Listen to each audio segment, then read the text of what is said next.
a viagem está chegando ao fim. Depois de percorrermos detalhe por detalhe do último livro da Bíblia, podemos dizer que Deus é um Deus fascinante, amoroso, detalhista. Vimos cada detalhe sobre a luta final, o inimigo sendo desmascarado e todas as suas estratégias de engano, e também como a humanidade é advertida quanto ao perigo do tempo em que estamos vivendo. O fim está mais próximo do que imaginamos.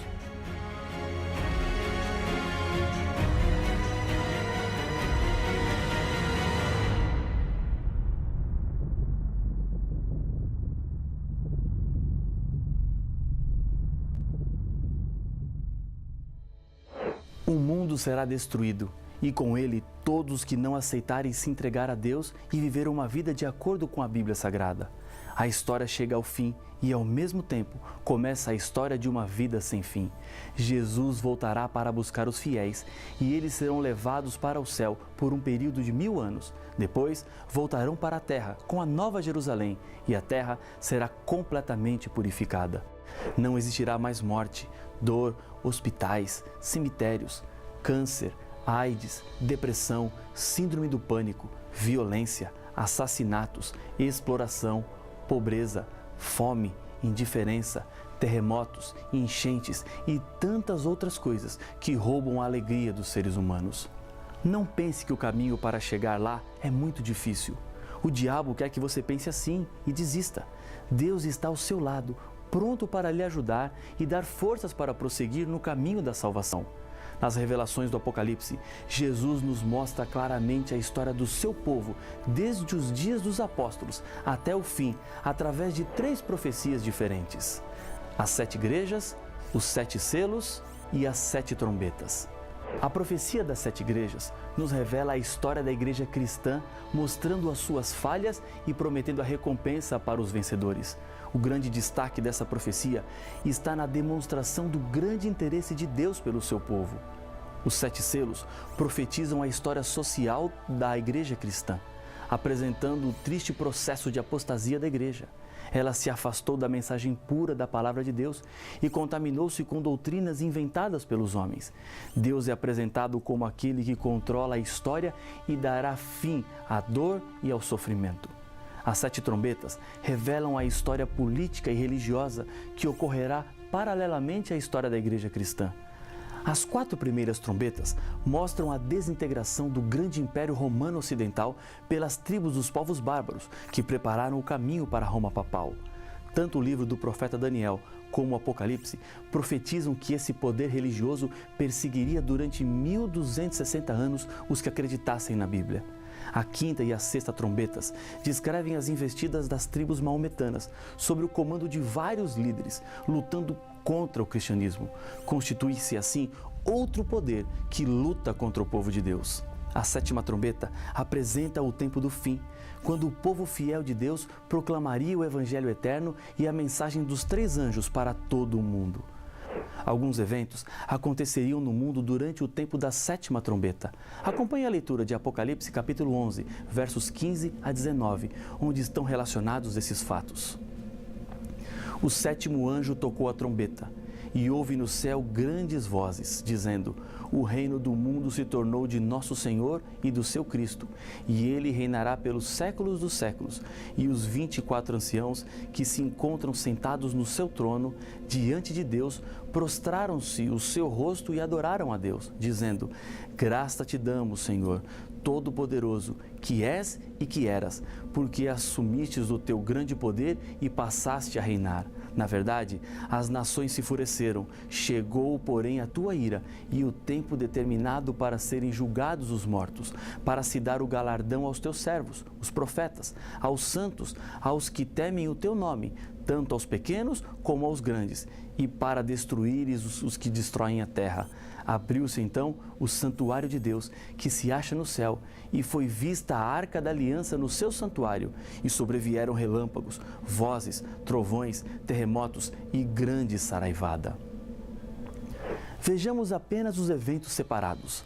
A revelação do Apocalipse nos diz: o reino do mundo agora se tornou de Jesus Cristo.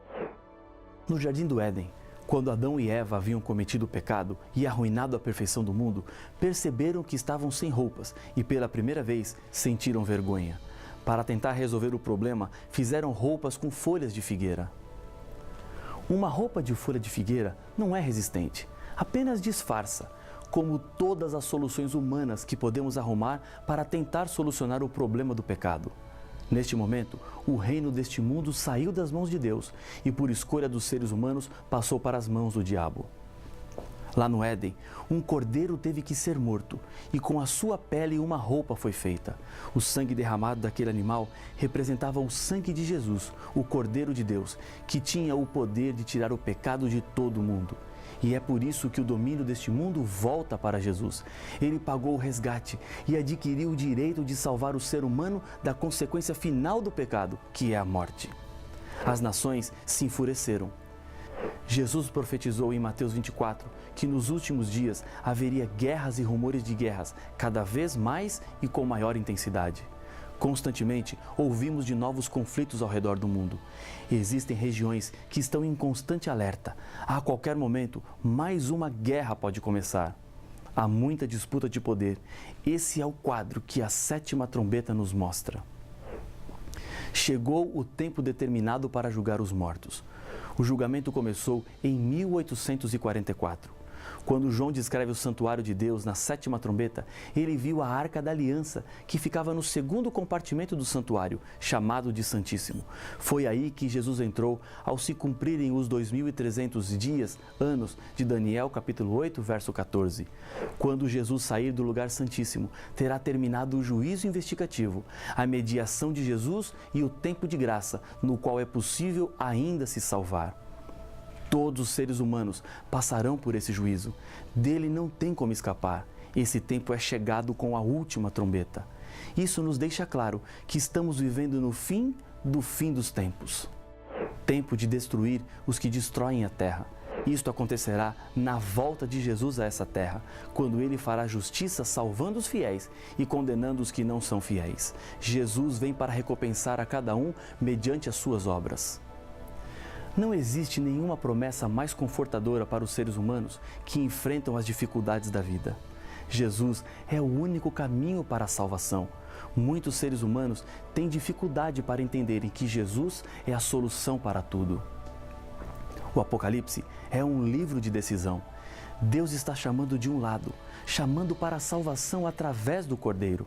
Do outro lado está o diabo, tentando reunir o máximo possível de pessoas para enganar e seduzir. Se você analisar seriamente os seres humanos hoje, verá que existem 3 grupos: os seguidores de Jesus, os seguidores do inimigo de Deus e os indecisos.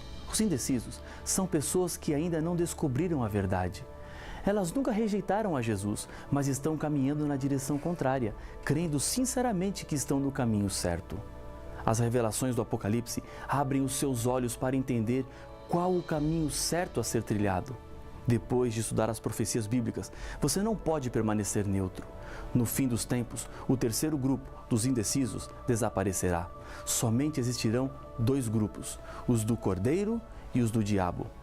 A Bíblia apresenta muitas ilustrações para reafirmar essa verdade, dizendo que no fim dos tempos existirão apenas ovelhas e cabritos, trigo e joio, mulher vestida de sol e mulher vestida de vermelho. Os indecisos terão que tomar uma decisão em algum momento. Não decidir-se no final será o mesmo que decidir-se contra Cristo. Sinais na natureza: relâmpagos, vozes, trovões, terremotos e grande saraivada. Com o tocar da 7ª trombeta, começam as 7 pragas, que representam o princípio do juízo de Deus contra os perdidos. O anjo responsável pelas 7 pragas também mostra a João a Nova Jerusalém. A Bíblia diz: então veio um dos 7 anjos que tem as 7 taças cheias dos últimos 7 flagelos e falou comigo dizendo: vem, mostrar-te-ei a noiva, a esposa do Cordeiro. E me transportou em espírito até uma grande e elevada montanha e me mostrou a santa cidade, Jerusalém, que descia do céu da parte de Deus. Apocalipse capítulo 21, versos 9 e 10. É importante entendermos como eram os casamentos na época de Jesus. Normalmente, haviam 5 momentos importantes.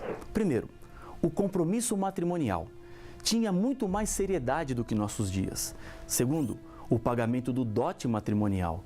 Terceiro, o período de preparação pessoal da noiva para o casamento e o noivo preparava a casa. Quarto, a cerimônia do casamento, que não acontecia na igreja como fazemos hoje. Era uma cerimônia simples, quando o noivo reconhecia publicamente o seu pedido de casamento, colocava uma capa sobre os ombros da noiva, enquanto o cortejo se dirigia para o local onde seria a festa.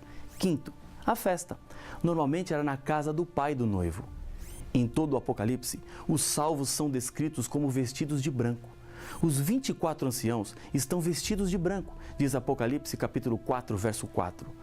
Os que fazem parte da multidão que se achava diante do trono de Deus estavam vestidos de vestiduras brancas, diz Apocalipse capítulo 7, verso 9.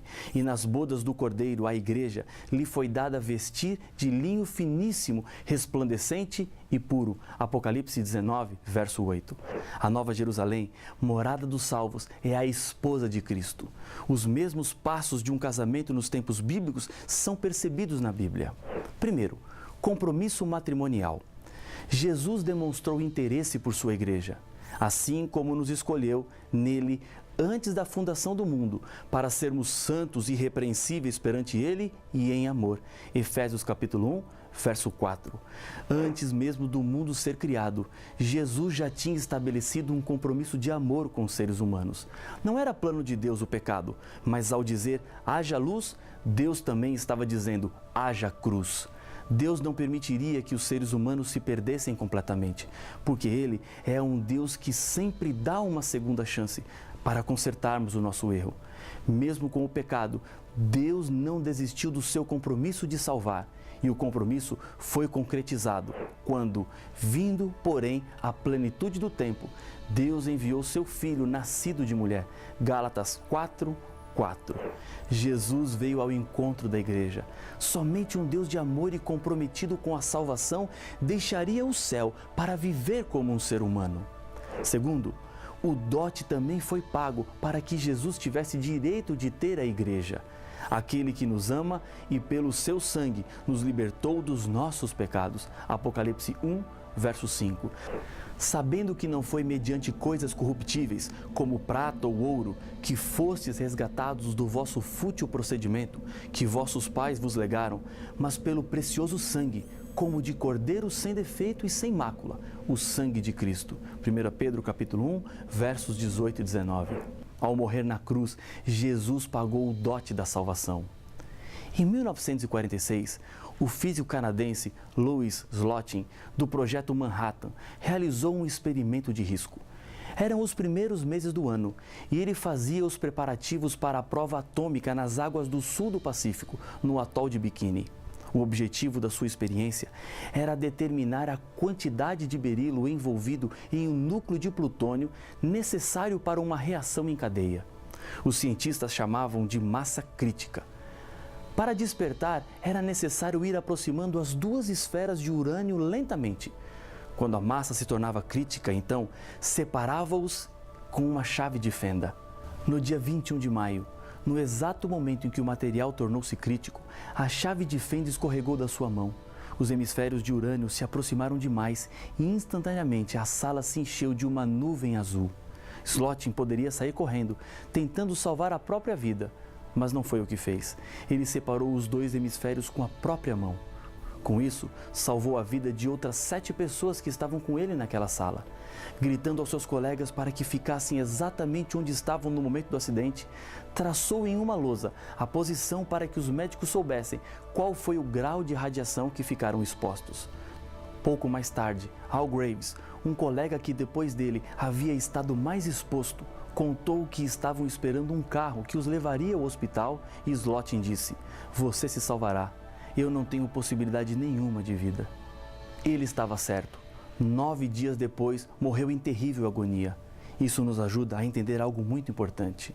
Há 2000 anos, Jesus Cristo veio no meio da radiação mortal do pecado e com sua vida concedeu liberdade e salvação para todos os seres humanos. Os que zombavam de Jesus enquanto estava na cruz diziam: salvou os outros, a si mesmo não pode salvar-se? Mateus capítulo 27, verso 42. Palavras acertadas, porque se Jesus se salvasse ali na cruz, todos os seres humanos estariam perdidos. Ele poderia se salvar, mas escolheu morrer. O dote estava pago. Terceiro, período de preparação pessoal da noiva enquanto o noivo preparava a casa. Isso é exatamente o que está acontecendo neste momento. Jesus disse que no céu estaria preparando-nos lugar. João, capítulo 14, o verso 2. Em certo sentido, a nossa situação parece-se com a de um bebê que acabou de sujar as suas fraldas. A sua situação o incomoda, está sujo, sente a sujeira, mas não consegue fazer nada para resolver o seu problema. Chora pedindo ajuda até que os pais chegam para lavar e trocar. Estamos sujos pelo pecado. Necessitamos de ajuda, pois não conseguimos nos limpar. É nesse ponto que reconhecemos a nossa fraqueza e impotência. Assim, aceitamos a Jesus como nosso Senhor e Salvador, como aquele que pode nos limpar. Suponhamos que um amigo roube o seu carro, mas depois ele se arrepende, vai até a sua casa, devolve o carro e lhe pede perdão. Você perdoa, mas como será a partir daí a sua amizade com essa pessoa? Ficará para sempre a lembrança. Quando Jesus Cristo vem e limpa uma pessoa, por mais longe que ela tenha ido, Deus perdoa os pecados e não se lembrará mais dele. Venha ou volte agora para perto de Jesus. Estamos no tempo de preparo para a salvação. Depois de tudo preparado e pronto, juízo encerrado, vem o momento esperado. Alegremo-nos, exultemos e demos-lhe a glória, porque são chegadas as bodas do Cordeiro, cuja esposa a si mesma já se ataviou. Apocalipse capítulo 19, verso 7. O verso 9 fala de pessoas bem-aventuradas, ou seja, felizes. Bem-aventurados aqueles que são chamados à ceia, às bodas do Cordeiro. Apocalipse 19, 9. Agora só depende de você. Procure a Igreja Adventista do Sétimo Dia mais próxima da sua casa. Decida hoje fazer parte do povo de Deus aqui na terra. As verdades são claras e já não há mais tempo. Chega de sofrer. Pare de enganar-se a si mesmo. Venha para a maravilhosa luz. Deus está contigo e nesse momento está lhe convidando para fazer parte do grupo dos salvos. Deus não chama com hora marcada. Não me diga que o seu momento ainda não chegou, porque amanhã pode ser tarde. Ele está lhe chamando agora. E para confirmar a sua decisão e a aceitação, eu quero lhe convidar a orar comigo. Senhor Pai nosso, obrigado pelas verdades do Apocalipse, pelas decisões tomadas, pela salvação estendida e pela graça outorgada. Toma conta da nossa vida. Aceita a decisão tomada nesse momento, em nome de Jesus. Amém.